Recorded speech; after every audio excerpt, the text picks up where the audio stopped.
Taxi vlog 188 in the year 2012, Common Era, 7:41 p.m. Pacific time. Yeah, we got a little bit of snow. It's not really sticking to the roads, so it's not necessarily going to make us any money. The week that just went by, the end of last week was really not too good. I got like $40 a night for all 3 nights in a row, which is better than 20, I suppose. And the Friday and Saturday were, a call in zone 42. Well, maybe I can get this vlog done in the time that we get to these people. Well, let's write down what the address is. Oh, I forgot to write down the particulars of tonight too. So let's get all that done. What's the license plate on this thing? Since they changed the ownership, it's got a different plate. DW.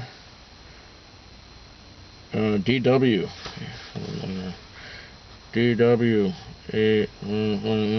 Okay, the year is, I should know this, 12, the month of the 01, and the day of the 16.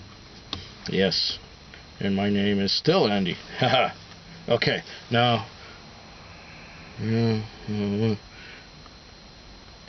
Okay, well, hopefully they're there. Let's go get them.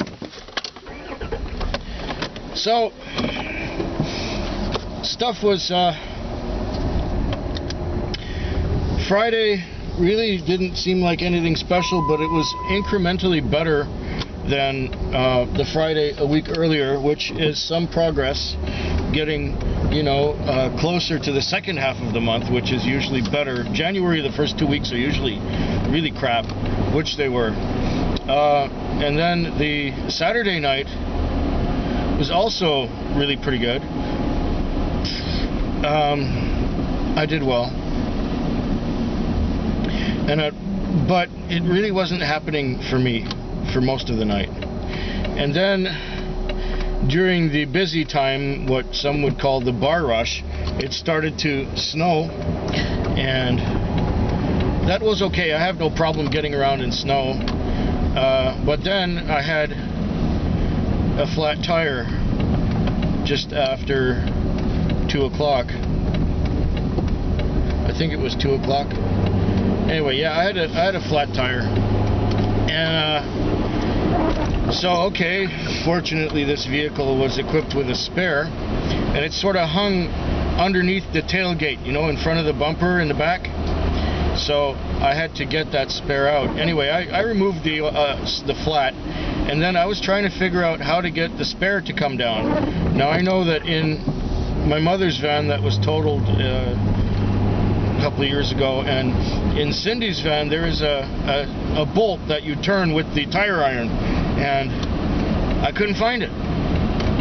Of course, I didn't have a flashlight, so it took me a while to remember that there was a rubber grommet on the floor that I guess covers up the bolt. It makes sense. Anyway, it took me 15 minutes to figure this out because I was looking everywhere for the bolt that you turn to make the tire go down. So anyway, I managed to get the tire down and managed to change it, and so I finished my shift. Nothing was happening for about half an hour after I fixed the tire.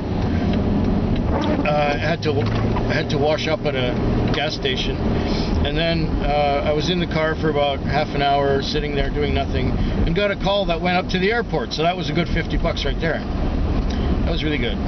So my night ended up okay because of that airport call, and of course after that airport call there was nothing anymore. I fell asleep and didn't have any more business, so that ended up the Saturday night.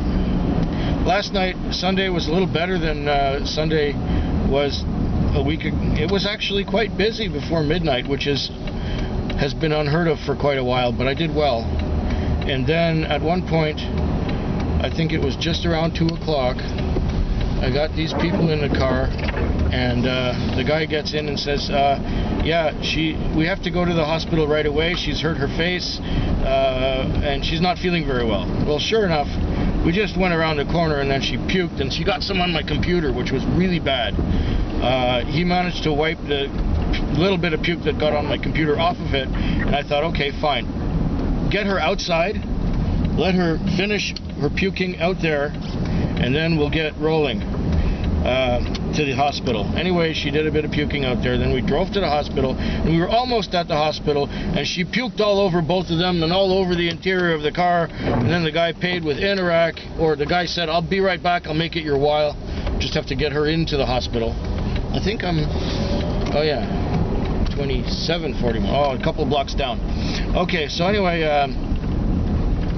the guy said, "Well, I'll give you a really big tip. I'll make it worth your while, you know." And he says, "How much to settle this?" And I said, "Well, yeah, give me $50. So he puts the whole shooting match on Interac, $70 on Interac. And so I'm here holding this Interac, and now I've got to go home and clean up. So I got some heavy-duty industrial disinfectant cleaner and 2 rolls of Bounty Quicker Picker-Upper, and cleaned. So it still smells like cleaner and disinfectant in here. Is this the address yet? I can't see numbers on these fucking houses. No, it can't be. It's got to be down here. 41. It's on this side of the street. I'm not in my taxi mode yet. I just got out here naturally. I can't see numbers on these fucking houses. They should light up their numbers, you know? I can't tell where the hell it is.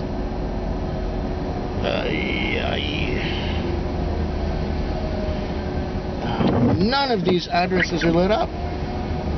None. They're all dark, and that one probably has the numbers behind the bushes. And this one, I've probably gone too far already. So I'm going to have to turn around.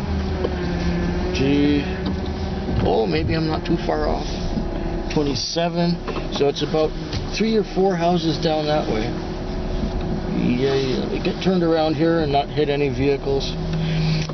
So here I am driving around with the compact spare. And the new car is painted, and I think it just needs decals on it and some electronics, and it will be ready. I'm starting my night right now. I think I'm close to the house over here. What's the number on that? I can't see these numbers. This is just grotesque.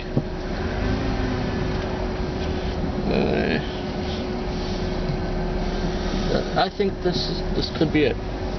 It's got numbers, but they're very faint. All the lights are on, so that might be. Ah, yes, I believe this is the house.